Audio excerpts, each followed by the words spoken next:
Okay, audio fixed. Whoops. Woohoo, we were connected to a background device.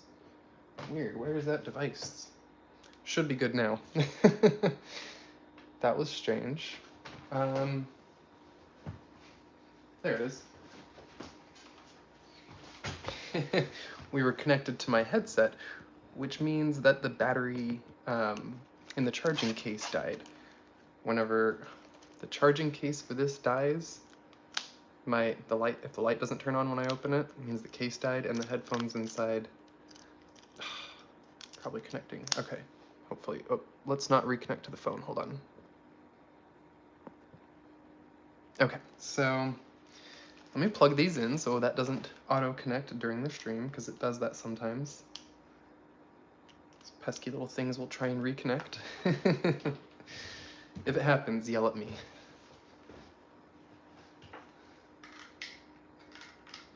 Alright, so. Small problems aside, so what I was mentioning is, as the title and the thumbnail show today, we're going to do a little specific gravity testing. I'm going to show y'all how to test some minerals and metals and how to find the specific gravity using just a simple scale, and you just need a little water.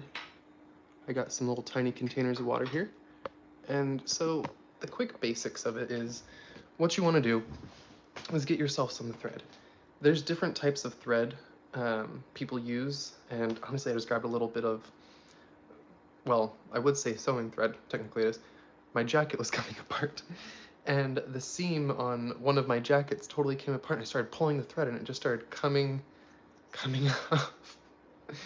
And I was like, cool, I can use that thread this week for my upcoming video, because I knew I was doing this video, and I've got sewing thread and stuff, but I don't know, I'm a recycler and a reuser. My lady hates it. Try not to be a hoarder or anything like that, but I was like, cool, I can use that though. Anyway, so need a string. So specific gravity, what you want to think of it as is not necessarily, hold on, it's often called density, specific density, and you're measuring the volume of the rock versus its weight, which gives you its specific gravity, but people call density. So yes, it's written as SG in most books. Hey, Boot. So like, it's the mass of a solid in relationship to its weight, basically, is all we're looking at here. And if we have, I'm not sure if that's in focus here, some calcite, quartz, here, I'm gonna just flip this around. So, calcite, its specific gravity is 2.72, quartz is 2.65, feldspar is in a range of 2.6 to 2.75 because it has a wide range of minerals, and it depends if it has more iron, magnesium, aluminum, or all of that in it. So it can range, but not a ton. It's actually a pretty small range. Gold is 19.3, silver 10.5, copper 8.9, and bismuth 9.7, galena 7.5. These here are 4 samples that I already played with this morning to see if I could get these numbers, which I did. And that is some of these samples here. However, I have no idea if this is actually bismuth, but I believe these are bismuth bullets. And so we're going to test those after I show you these firsthand and show you how to do it.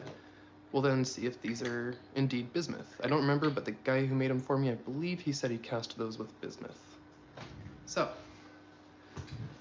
let's get into it, yeah?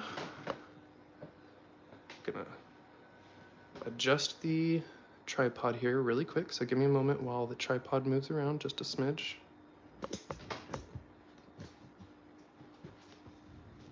Okay, there we go. Let me pull up the chat on my laptop because I don't have the chat up there. Makes it a little harder to see.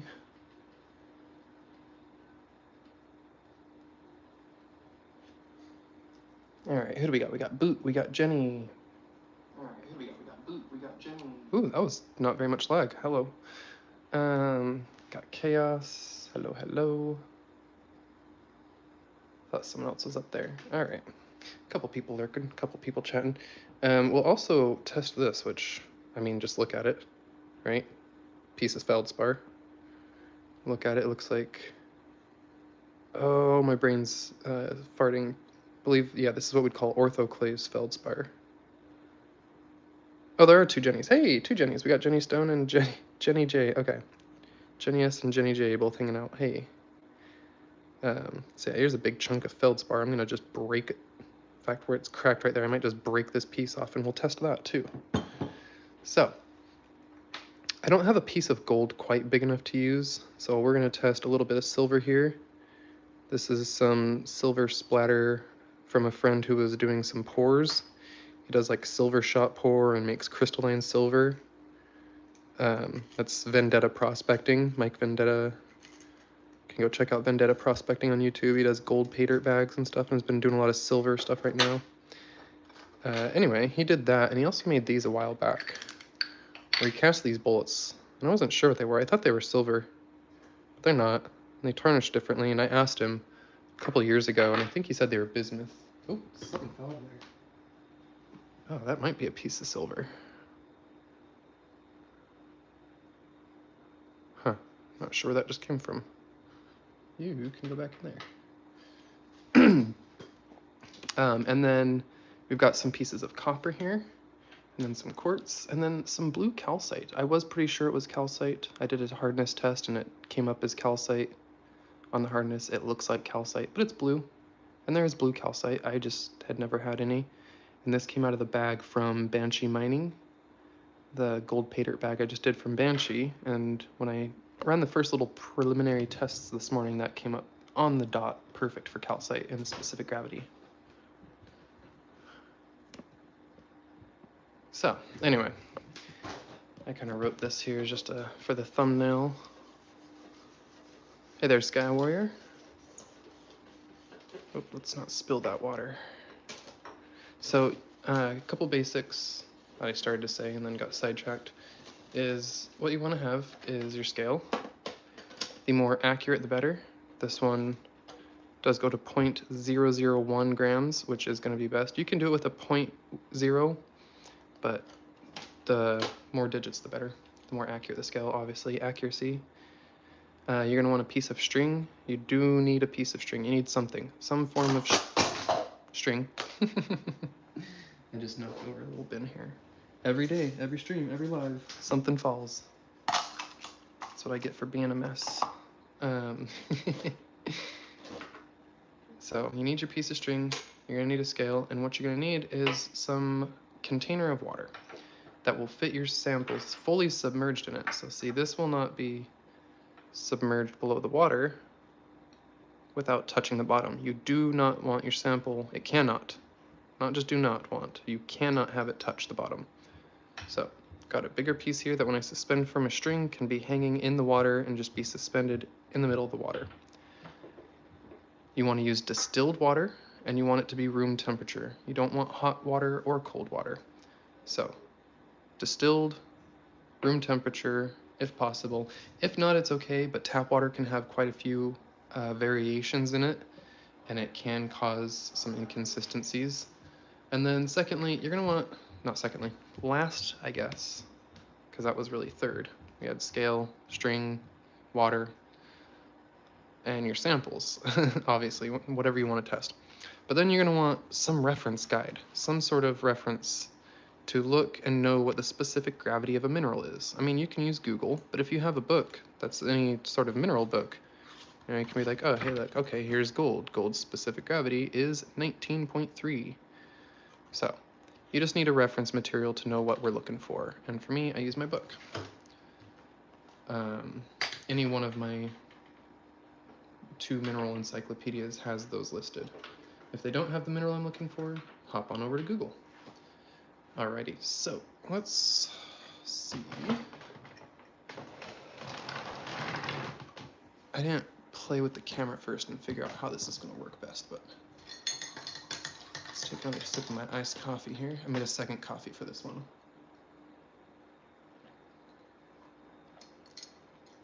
All right. Oh, this light's not on. All right. Yes, specific gravity does not change. It is how you narrow down a specimen. So the specific gravity of pure quartz is always going to be 2.65, and I'm going to show you now how we calculate that. So what we're going to want to do is no longer need my book here, because I do know what our sample targets are today. So here's how we're going to do this. We've got our quartz. Actually, I'm going to move this to this side so I can write and show y'all. Marker. So first off, let's do the quartz.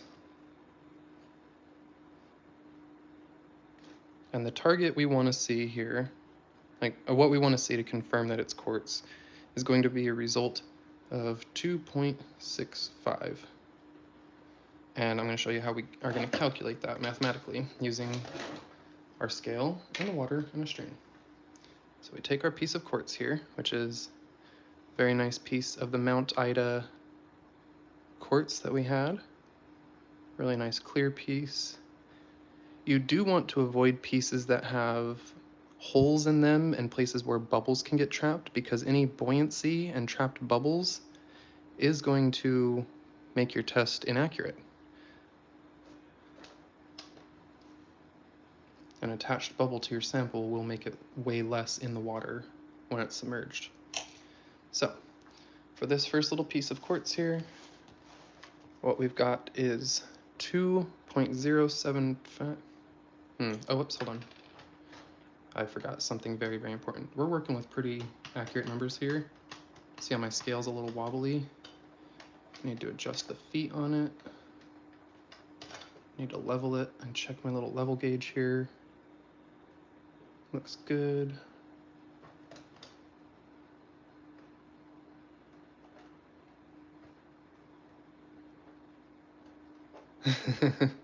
Is coffee part of the experiment? Hey there, Allison and Al. Okay, now we're level. Okay, level.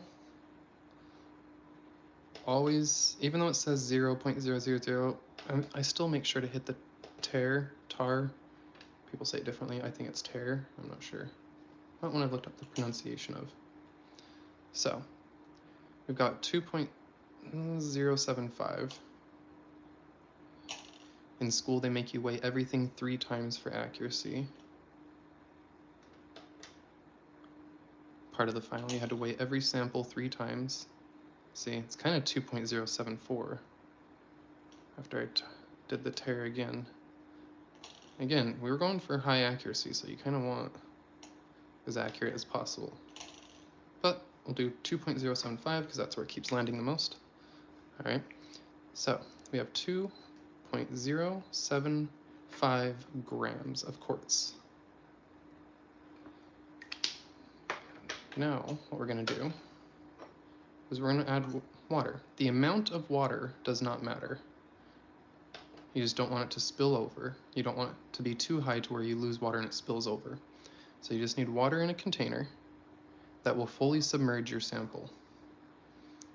Anytime you move the water on and off and place stuff on the scale, make sure you hit your tare for accuracy. There's an ice cream truck outside. So, yay, we're gonna have that as some stream music. Oh, that's great. Let me pull this closer to me. Holding my arms out in the air and trying to tie this is a little awkward. Holding it in front of the camera. Okay. So, I just need a little knot. And how's it going, Tyler? Alright, I'm gonna tie a second knot. Because that was just one basic, simple little knot. I think it's gonna slide right off. Usually double knot it. We got plenty of string here. We can cut it off when we're done. All right, so what we don't want though is a very buoyant string. or anything that's going to throw off the accuracy. In fact, this string being a cotton thread might. I was playing with these this morning and doing tests. My numbers kept being like slightly off by like 0.001 or 0.002, but they got the results that we needed. So, got my quartz here, tied to my string. I can now suspend in my water. And again, you do not want it to touch the bottom. It should not touch the sides. The sides won't really matter. It may cause it to bounce around a little bit, but you don't want it to touch the bottom or the sides.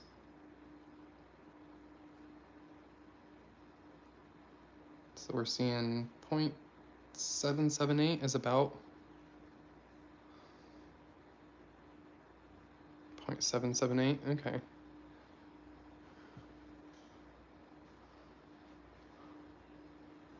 So let's see, 0.778, but again, we're going to do it 3 times for accuracy. Now, as you notice, I took it out, that number changed, because there's now water on the string and water on the crystal that was removed. So if you're going to get an accurate measurement from the water and do it 3 times, what you are going to have to do is dry your sample and re-tear your piece here. But you got to really make sure you get all the water and everything out of any cracks, crevices, and such on your sample, because that is going to throw off the density. All right.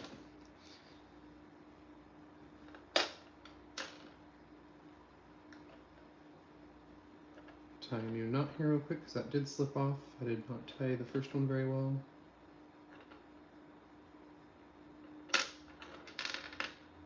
I'm sorry, I'm focusing on explaining and doing this. I'm also not watching the chat so much right now today. I hope everyone is doing well, though. The weekend plans so far is potentially go out on a dig tomorrow. Not sure where. I might go to the club and cut a few rocks, and then go out to the beach, or go out to New Jersey. Not too sure. But do some sort of hounding after the club and some cutting of some rocks tomorrow. Got a few thunder eggs and geodes to cut.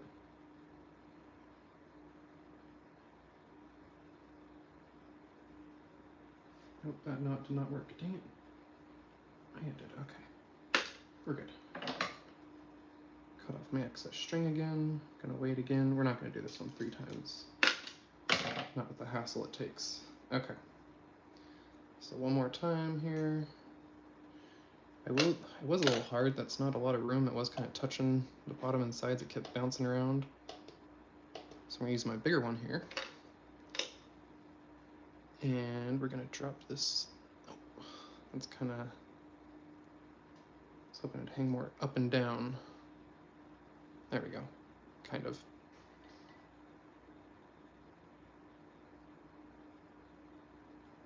Still sitting around that same measurement, about 0.78. Okay, so we'll take those as our measurements, approximately 0.778 or 0.78, and we'll see now if that equals, when we divide it, what we should expect to see for quartz. So again, what we want to see for quartz is 2.65. So I think I did it wrong. Hold on. Did I do something wrong here? Why would that... I did this just before the stream and it was perfectly fine. Did I write the wrong weight when I weighed it? 2.075, divide that by 0.778, would get 2.66. Oh no, okay, we're there, 2.65, that is super close. Okay, so what if we did the 2 point, in my mind that was 2.8. I'm not great at math. In my mind I tried to do that really quick in my head, and it came out to like a slightly different answer, but, so 2.075, divide that by 0.78, got, again, 2.66, very close to our 2.65. But again, I'm using the wrong kind of string. I'm using a cotton thread, so that could throw off that small, slight fraction of a number. However, that is pretty close to tell us when we're looking for a 2.6 or 2.65, and we got 2.66 as the density with those measurements, also this being the cheapest scale. Very cheap scale, very cheap setup, but it shows you how you can narrow something down with more than just a hardness test. So if you don't feel that you have the proper minerals or things to do a scratch test to test the hardness of something, you can always do a specific gravity test. So we'll do the same with the calcite and the copper, and then we'll do my mystery bismuth piece and confirm whether or not it is in fact bismuth. Well, I now try and catch up with the chat.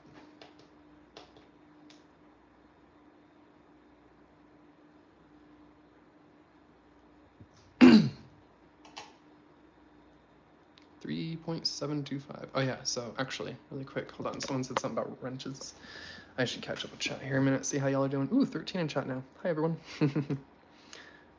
So did anyone have questions on any of that process right there? Did that make sense to everyone? Anyone get any answers that you might have had? I don't remember, Greg, if you want to use dental floss. I think because of its extra buoyancy because of the wax, it actually affects it even more. You want non-waxed dental floss, if I remember right. Well, that was years ago. We talked about this in school. I'm doing a lot of this off memory in my notes from years ago in a geology class. I want to say we used like a nylon or Teflon string of some sort. Like my teacher had a very specific type of string that we used. And I believe it was because it was the most similar density to water. Like I think whatever we were using had the most, which is a density of 1.0 is what you'd get for water if you did. Well, you can't use water in water to do the specific gravity, but anyway, that's why we use water for the specific gravity test. There are other liquids you can use, and there's one that is even more accurate than water when you do the calculation, but it involves different math and acquiring that specific solution. It is also a dissolving, acidic solution, so you can't use it on things like soft minerals and calcites and stuff because it will dissolve. It is an acidic, lightly acidic. Anyway, let me see. Questions. No string cheese. Yeah, don't use string cheese. So Al, this doesn't really work. When you're doing heavily included materials, this isn't the process you use. Now, unless you want to see if your quartz has gold in it. Like, if you are not sure, and you have some chunks of quartz that have a little bit of iron staining, you could expect to see a slight increase in the specific gravity. But if you take a chunk that you think has a big chunk of gold inside of it, or you see gold, but you're not sure, is it pyrite? Is it gold? You can actually do some calculations with the weight and the specific gravity, and you can determine a ratio that would be potentially gold or a ratio that would be potentially pyrite, and you can determine, well, does that look like it would be, half gram of gold, or does that look like it would be 3 grams of pyrite? And based on experience, knowledge, and math, you can use specific gravity to determine some inclusions within another mineral. But no, you don't, for example, just take a quartz and say there's this much rutile in it or anything. Or, for example, quartz with rutile in it, you can't use this test on because the rutile throws off the ratio and throws off all your math. So this is for pure gemstones, pure minerals, pure things. This isn't for mixed items. That being said, so I have a piece here that I'm curious if it's pure orthoclase feldspar. So if it is, we should expect to see it fall within that little range that we were seeing earlier. So I'm gonna see if we can, there's a weak crack in it here. I'm gonna try and break off a piece. Oh man, I thought it was looser than this. We'll break that off in a sec, but anyway. Flip this around, we'll do the calcite one, and then I'll try and break a piece of this off and do the bismuth as well.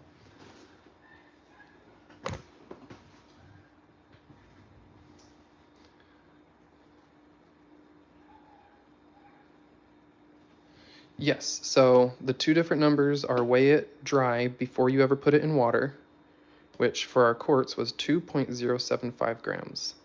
And then you weigh it suspended in the water and make sure it never touches the bottom of the container that's suspended in the water, and that's why you have to use a string and hold the string. And that's going to give you this other number.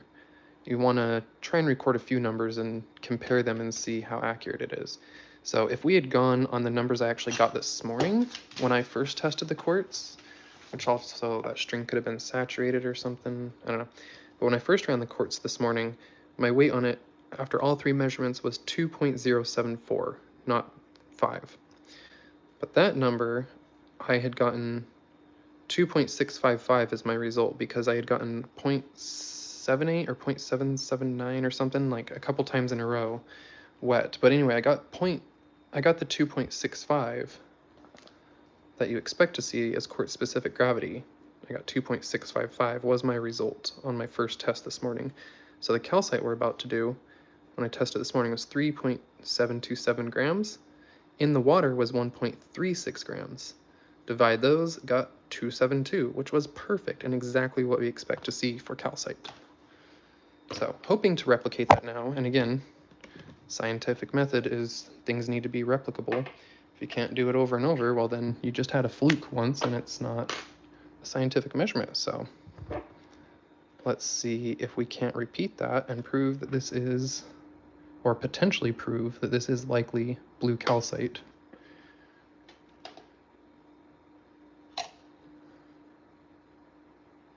So still slightly different than I had this morning, and I'm wondering if it's like, did it soak up a little water? Have this the slightest remnant of water still on it? Maybe I didn't dry it enough after. See, again, slightly different. Anyway, so what's the average of those three? I guess 728 and 725 and 727.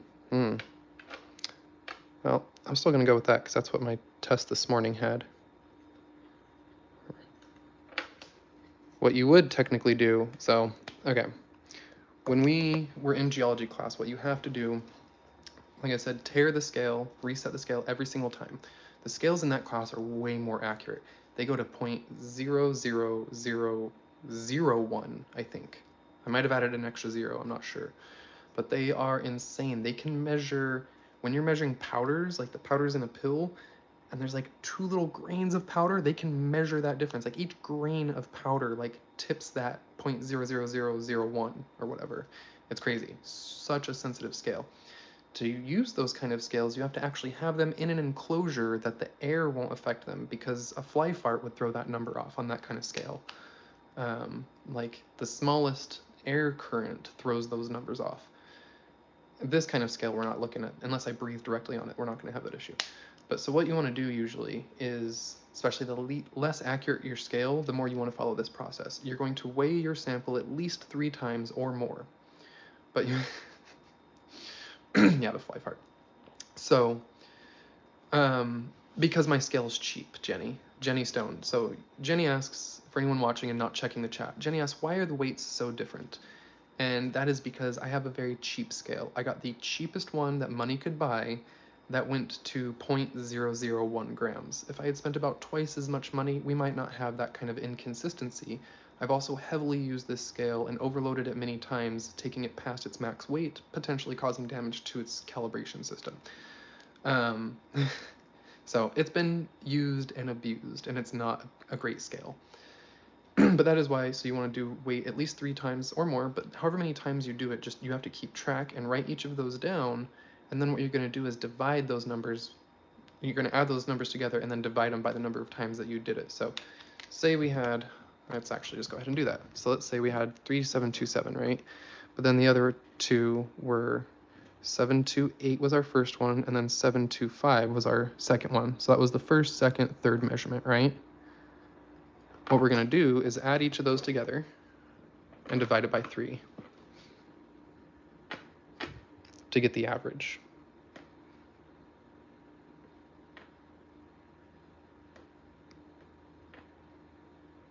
Oh, oops, I wrote an 8 and an 8. One was a 5. How many people were like, you did not write a 5?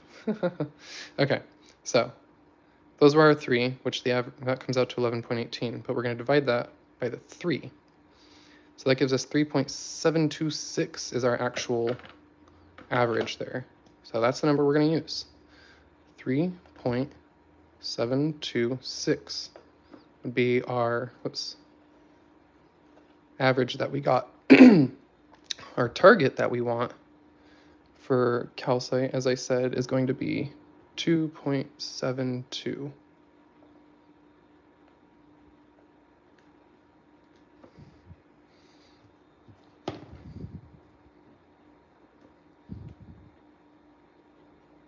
Oh, I need new markers. I hate these. Okay. So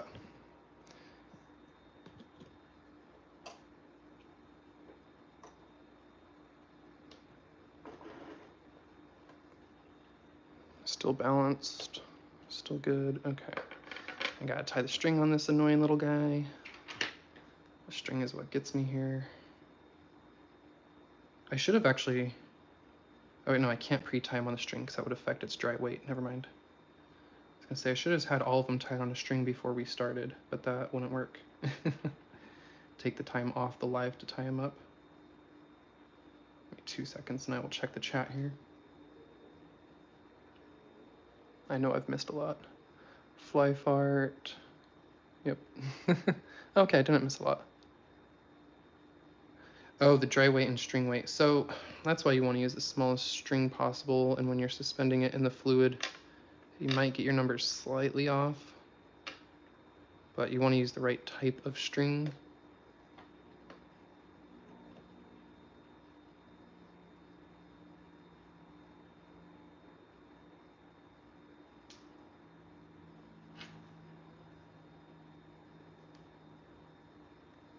Actually, taking me back to class. Now I'm trying to remember if we ever did weigh it with the string on it already. But I think that might throw all your numbers off way too much. If you have a sensitive enough scale in it. I don't know. All right, so we got our calcite. This guy here. Oh, let's turn this light back on. All right. Swinging wild.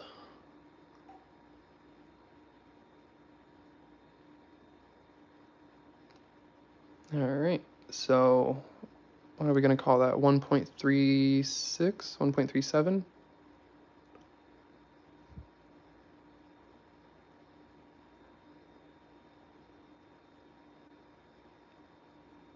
It's just barely submerged, 1.3. Yeah, okay, so let's assume we are going to put 1 point, was that, it was 367, 3, or 1.37. So that's kind of the measurement we got there, right? So let's assume that's when we have, first, we're gonna dry it a little bit. I'm gonna try not to rip it off this time to have to retie it. Dry my sample. Greg, how you doing? How long you been here? Fly fart, yeah, gonna use that one. Oh, my dog's crying in the background. Hold on, she's having a bad doggy dream. Hi, Chi-Chi. Hi, Chi-Chi, come here, baby. Hi, Chi-Chi. Hey, Hachi girl.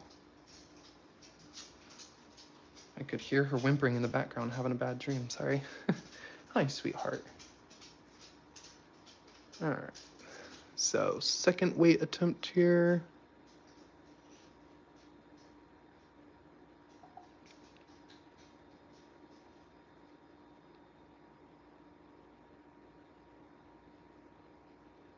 $1.367. I'm taking it.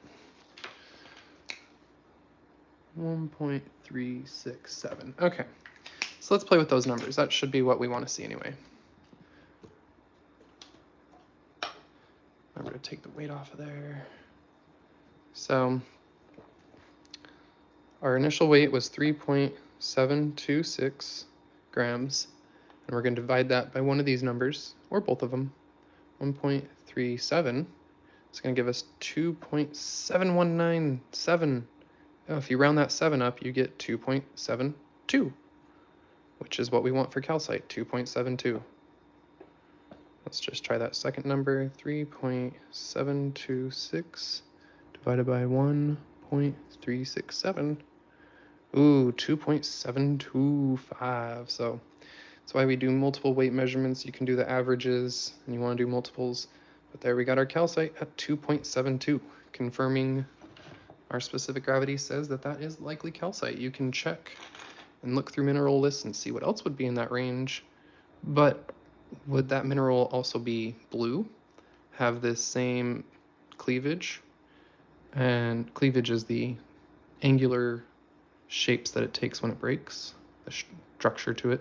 Would it have that waxy luster?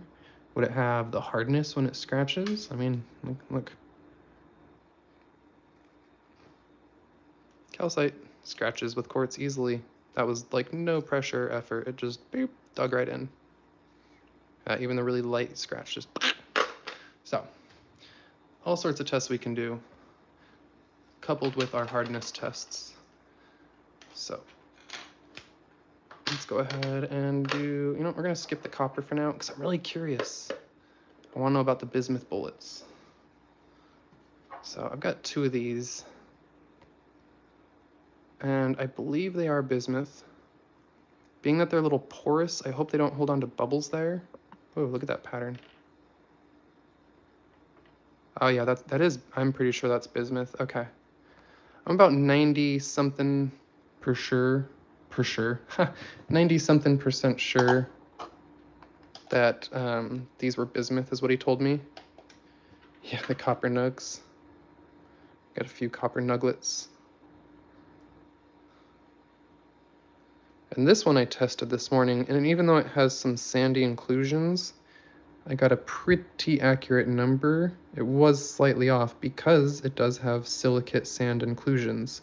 So the number was not the same as this. When I did each of the coppers, this one was spot on what it should be for copper. This one was not. It was actually lighter because the silicate sands are a much less dense material, and it's all caked in there. So it did heavily affect the results of that piece. Again, why you can't really test a piece like that if it's a mixed mineral or mixed substance.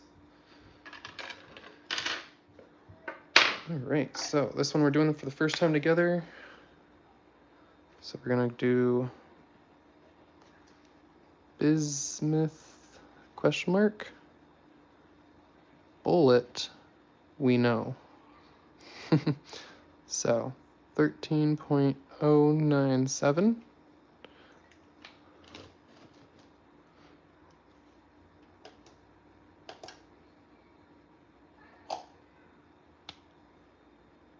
Same. Oh.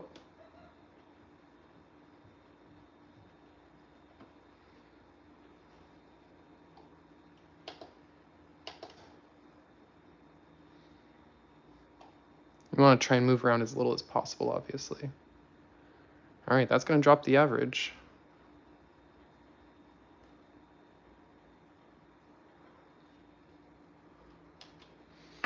So again, you can just do it once, but for accuracy, more the better. So actually, I did 13.097 plus 13.095 plus 13.095. Ooh, I didn't really look. I hope I typed those right. Yep, that looks like a right number. Kind of did that really quick. So then we're going to divide that by 3. That's going to give us 13.0956. Okay, so we're going to stick with this as our number. Wow, I doubt the camera actually picked that up, but my stomach just growled so crazy loud.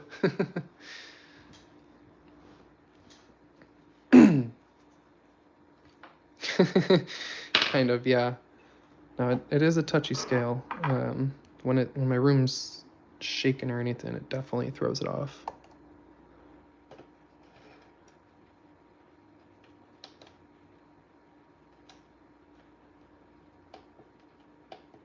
All right, gonna tie the string on the bullet.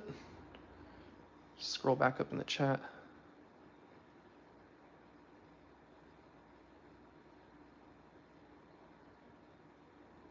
You don't divide, divide from the base weight from the weight in the water. Sorry, I read that as the water's weight, yeah. To get gravity, of course, serving scale after. Yes, correct, Nedge.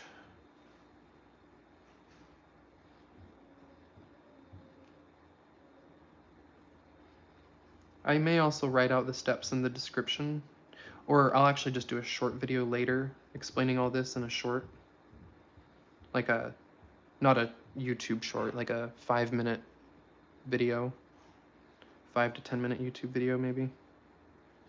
But that'll be a little bit back on my list. I've got a lot of things going on right now, including potentially another live sale tonight. Sorry I didn't go live last night. Like I told y'all, I had, hold on. I'm sitting here tying this string still, and it's just annoying me on this one. So yesterday when I was live, I told you all at the end of the stream that I may or may not be live again tomorrow, or later that night, and then potentially tomorrow being today. I did not go live again last night, but as I said at the end of the stream, I just never know if I'm going to end up hanging out with Whitney and stuff, which is exactly what happened.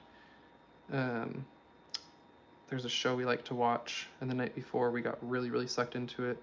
What We Do in the Shadows. I don't know if y'all have watched that one. I highly recommend it. It's on Hulu.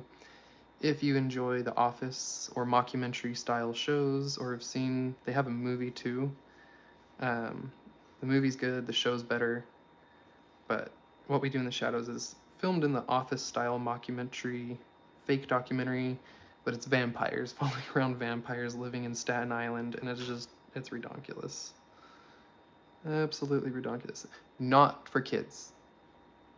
Let me say that right now. Sorry, that's not a children's show, and if you're a kid, don't watch that one. Not till you're older. Sorry to even recommend it on the channel. For family-friendly channel, but that one is not a kids show. Sorry. So the problem is this being so, I keep putting it in the ridges and trying to tie it, but then it just comes a little bit loose. Oh, we got it, okay. Hopefully it stays like this. Let's flip this back around. Wow, my stomach is growling so loud.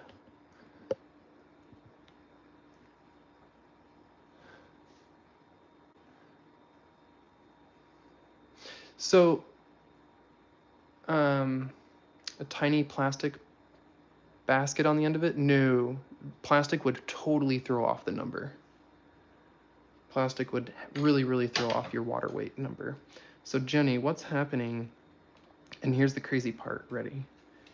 You're not measuring its buoyancy. A lot of people think you're measuring, I mean, technically you are, I guess, in a way measuring its buoyancy, but what you're truly measuring is the amount of water that is displaced by the object versus the dry weight of the object. So in a way, its specific gravity is the mass of a solid in relationship to its weight. You are detecting the overall mass compared to its weight. And to do that, you determine its buoyancy, and that is what we call specific gravity. It's a lot of words, I know. Can you stop spinning for me? What are we going to call that? 1.319? 1.319. Let's just do that. 1.319. All right, I'm going to dry it, reset the weight, try it again. And here's the part that's going to baffle everyone. Ready? The string, it doesn't add weight, it subtracts weight. Someone I think mentioned or asked something about that earlier. The string subtracts weight in the water because the string is buoyant. String would float in water.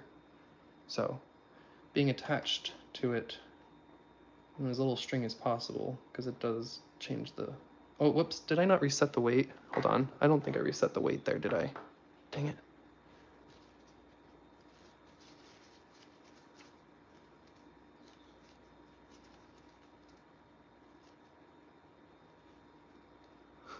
Wait, hold on, what? Too young to watch? I'm so confused, Gems. What did I say something or did someone else say something? How are you too young to watch? Because they did this for you in school? Ah, stop hitting the sides. Oh, what are we going to call that one?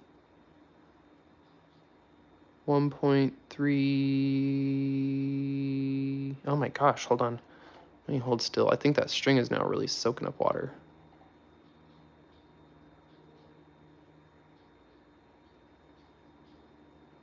1.322. Man, you really have to hold still. 1.322.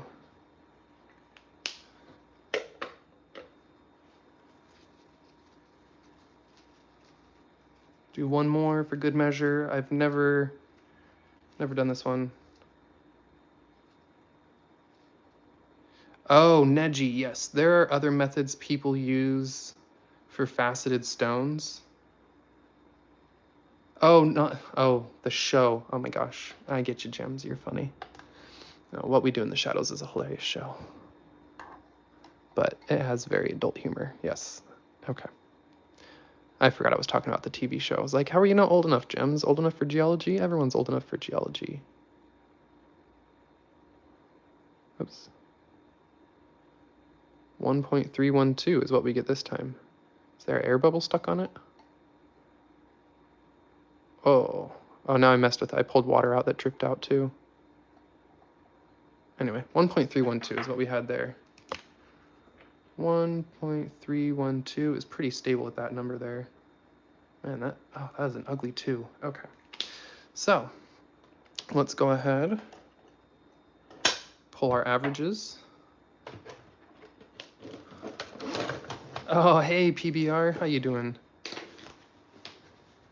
All right.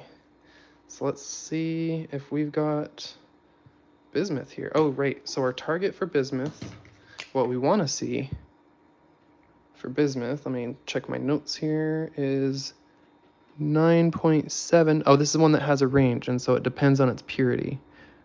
And its content of, I think, oh, what is bismuth made of? Bismuth made of again? Oh, I forget its atomic structure. Anyway. Think there can be a slight change in the ions, not the cations, no, wait. Yeah, its atomic weight can change based on something in the bismuth. Oh, we'll have to check notes later. Let's go ahead and calculate our averages. We determined the 13095 is going to be the one we use, and then 1.319. Sorry, I'm going to do this not looking through the camera. It's easier. 1.319 plus 1.322 plus 1.312. So divide that by 3, and we've got 1.317. Okay, that's what we're taking.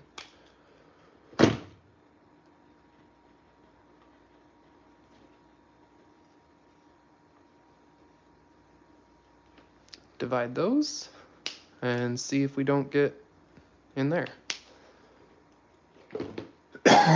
Pardon me, goodness. 13.097. Oh wait, 095. Whoop, I forgot. 13.095 divided by 1.317. 9.94. Oh, it's a little heavy. Ooh, on the heavy end. Okay, so the thing is this was bismuth a friend poured, and there's a chance it's not pure bismuth. There's a chance there's a slight amount of other metals in here that would be a kind of more dense, but only just slightly. But that's a pretty close reading, and I guess what we want to say to confirm that this is probably bismuth because there's not a lot of minerals that fall in that 9.7 range.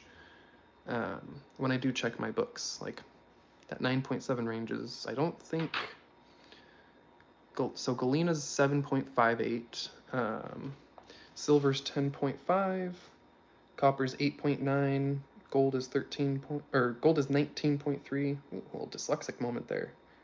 So yeah, bismuth is fairly unique at that 9.7 to 9.8 range, but that is also man poured bismuth, so there's a chance that because he poured that into a mold and it's not naturally formed, maybe it's just slightly denser and a little more compact than when it would naturally form. So maybe its specific gravity, because of that, is altered. I'm not really sure.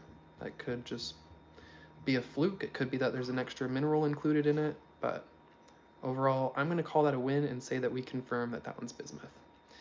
Anyhow, I thought that was a little fun. It would be a nice little lesson today. My plan was to keep it under an hour, and we just hit 50 minutes. So If anyone has any last minute questions, let me know.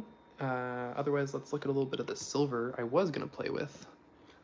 Maybe we'll do that another time when we get into some of our other testing videos and talk about things. Oh no, that was a horrible idea. Little beads of silver rolling all over my apartment now. So this is called silver shot, and it's when you take silver and take molten silver and pour it into water, and they get nice little BBs sometimes. Some of them are little funky shaped droplets. This one's really weird. This was something that shot out from a mold while he was pouring a silver mold. I did test this one this morning, and it came spot on what we want to see for the silver for specific gravity. So that was my test piece. It is an irregular shaped piece, which again you can do. You just want to make sure it's not something weird that might have folds and pockets to allow an air bubble in, because air bubbles are going to throw off your accuracy. Hello, Mom. Welcome, welcome. I'm actually just wrapping it up. I was just doing a small geology lesson today. Just specific gravity. Next time we'll talk about hardness, and I will put together a at-home hardness test kit and show as many different things as I can that you might be able to acquire at home or at a dollar store to build your own hardness test kit, as well as a streak test kit. Streak test is very different than hardness test, and so coupling all three of these things together, you can pretty easily narrow down a lot of minerals using basic identification charts, looking at its color, its hardness, and its streak, and its cleavage, and specific gravity. You should be able to tell what like any pure mineral is that's not a mix of different things. So if you have a random crystal and you're like, it looks like quartz, but it's not quartz, and I'm pretty sure it's not, and it seems softer and like quartz scratches it, but it's clearly like quartz, like, okay, well, it's time to figure out what it is, and these are the tests you're going to need to do so. And yeah, so my goal is to kind of bring these in a fun little live fashion, but then also do short form videos that will be little like 5 to 10 minute videos explaining how to do all this. And I know there's other ones out there too, but why not make my own? String net okay for the test, like fishing line net pouch? So, yeah, let me show you, Neji. There's things to do, and maybe I'll do that in a future video or on my long video. I'll show you what to do for faceted stones, and I'll even go get some of my large faceted, like I've got a large faceted amethyst and a large faceted garnet, and I'll show different methods you can do that are safest for testing it, that aren't gonna throw off your numbers too much or damage your stone potentially, like putting super glue on a stone. I've seen some people have done like the tiniest dot of super glue in the floss or fishing line or something, but just the smallest amount of super glue, dip the end of the string on it, and then put it to the stone, and they let that, and then they use that to suspend it. You can do things like that. I've also seen guides online that say you could do a doping wax, but there are different methods to doing it, and so I'll look up a few of them. I've got some written down in my old geology notes from my class like 5 years ago. I know I've got some notes on all that stuff somewhere, so I'll see if I can dig some of that up, maybe do a little research online, and we'll come up with some other methods together and alternatives for testing the specific gravity of faceted stones that can't necessarily have a string tied around them so easily. But yeah, that's a pretty good question. Good point, Gems. Who cares if it's already out there? Do you. You do you. Any other questions?